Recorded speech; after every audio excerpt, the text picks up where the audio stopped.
I welcome you to Lecture 5 on past climate changes, climate proxies and dating. This lecture has two parts. The first part deals with paleoclimate proxies. What is paleoclimate? Paleoclimate is the climate of the geological past, and we're talking about millions of years. Here you learn what climate proxies are. We talk about isotopes, radioactive isotopes, which are used for radiometric dating, and stable isotopes, which are used to reconstruct air temperature, CO2 concentrations. Okay? In part B, we talk about methods used for climate reconstruction. Okay, and it's all based on the principle of superposition, that you have a layering, the layering in rock samples, the layering in ice samples. And layering means that you have old material below younger material. And if you now determine from isotopes, from stable isotopes, you can determine the property, and from radioactive isotopes, you can determine the age. And this is how we reconstruct the climate of the past. And I give you examples including sediment cores, ice cores, tree rings corals, and speleothems. And then at the end, we talk about actually the time span and resolution of paleoclimate proxy records. So let's get started. Paleoclimate proxies.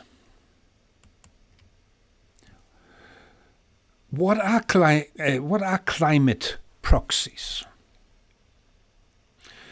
Climate proxies are preserved physical characteristics of the past that stand in for direct meteorologic properties, allowing for the reconstruction of climate conditions over a longer fraction of the Earth's history.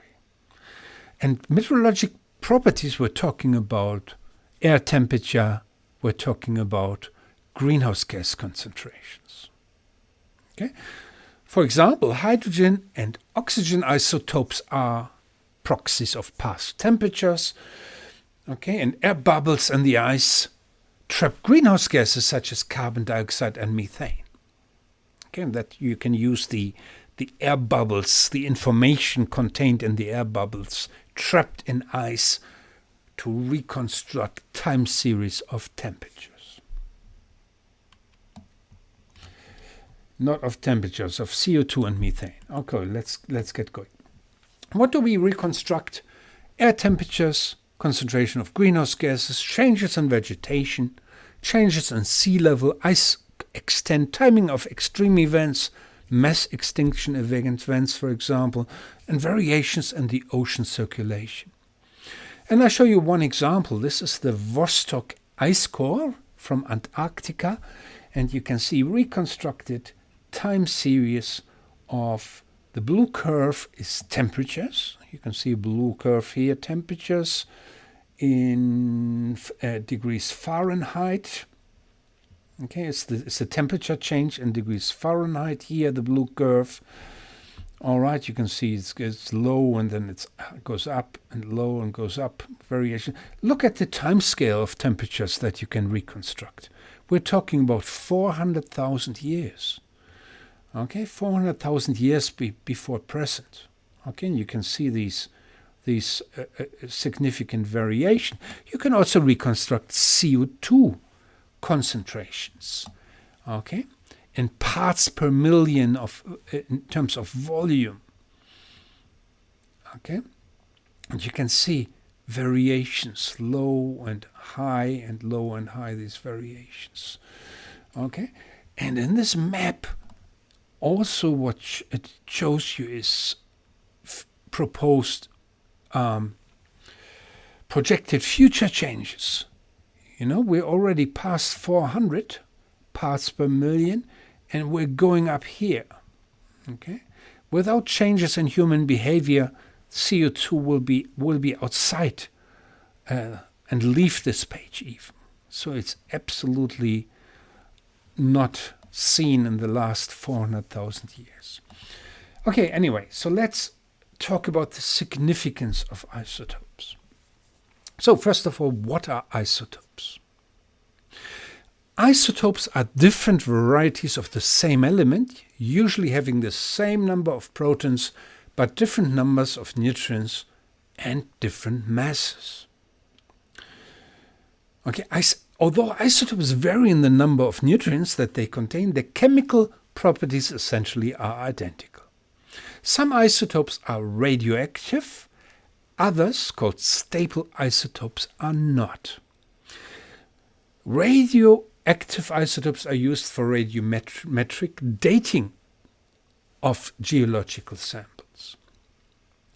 Many elements such as carbon, nitrogen, oxygen, sulfur, and hydrogen have different isotopic forms. Stable isotopes are used to reconstruct paleoclimate atmospheric conditions. And you can measure the relative abundances of isotopes using a mass spectrometer with a great precision. Okay? All right. So now let's start with radiometric dating. Okay? Radiometric dating provides a timeline of events. It's based on radioactive decay, the rate at which spontaneous nuclear disintegration of certain isotopes of certain element occurs. Protons and their neutrons spontaneously leave the nuclei of radioactive elements at precisely known rates. When protons leave the parent isotope, changes into a different element, resulting in a daughter isotope.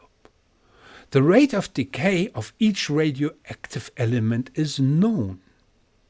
So the amount of daughter isotope can be used to infer the amount of time since the rock containing the radioactive element formed. Radioactive decay is exponential in nature. The half-life of a radioactive element is the amount of time required for 1/2 of the parent atoms to decay into the daughter product. Okay, I show you the decay equation here up in that box over my head. This is the decay equation. That's the form of radioactive decay. On the left side, it tells you the amount of the parent isotope as a function of time. Okay? N0 is the initial value. That's the value you start with. Okay? At a certain point in time. Okay? Then the change of this value decreases, the total value decreases because you multiply it with an exponential function, and the argument of the exponential function is minus kappa t, and this kappa is the decay constant, and we know this for radiometric for radioactive isotopes. We exactly know this number. T is time. Okay, that's the equation. So you can now. So what's the problem here? The problem here is that this exponential function, you start at initial value, and there's a steep change initially, and then the change over time becomes smaller, but you never actually reach the zero value. In order to specify a time scale, what scientists use is this so-called half-life. And the half-life is the time corresponding to a decay to half the initial value. So half the initial value is just 0.5 times n0, and if you plug it into the equation, you can calculate the time that corresponds, the time span that corresponds to it. And the time span works out to be ln logarithm of 2 divided by kappa. So if you know kappa, you can work out what is the half-life of your substance. Okay, I give you one example. Okay, let's have a look at uranium-235. 238. Okay. Half of a sample of uranium-238 decays radioactively to its daughter product lead-206 in 4.46 billion years. And you know that, you can derive that. Okay? Okay, so all of the lead-206 in a given rock or mineral sample can be inferred to have been uranium-238 at the time that the rock solidified. Thus, the ratio of the amount of parent isotope present to the original amount of the parent isotope can be deduced from this equation. Time elapsed equals minus the logarithm of the ratio of number of atoms of parent isotope remaining and original number of atoms in parent isotope divided by the logarithm of 2 divided by the half-life of uranium-238. And the half-life, we already know what it is. It's 4.46 billion years. So now you go out and take your samples, and what you specify, what you need to know, or the only thing you need to know, is what concentration of uranium-238 actually remained. Okay, and you work that out from measuring both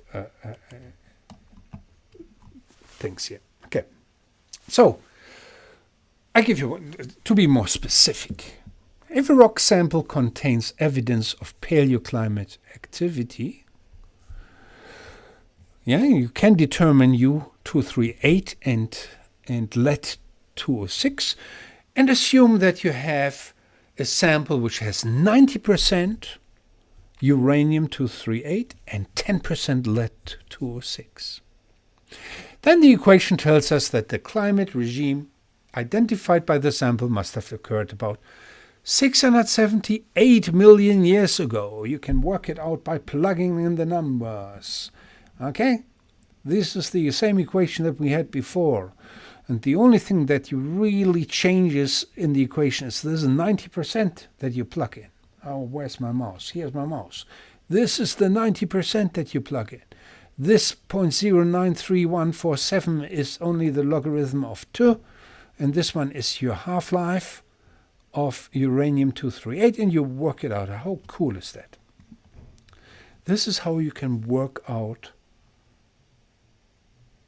the time elapsed of a sample containing lead-206 and uranium-238. Okay? Based on radioactive isotopes. Okay, let's talk about stable isotopes. Okay? Let's talk about stable isotopes. So what's the key here? The key here is that stable isotopes preserve their values. Okay? So if a stable isotope becomes trapped in a sample, it actually preserves the value. There is no radioactive decay. And that is a very, very important feature. Now we have different isotopes, okay? And each isotope reacts differently to environmental conditions. Okay? One example. Okay?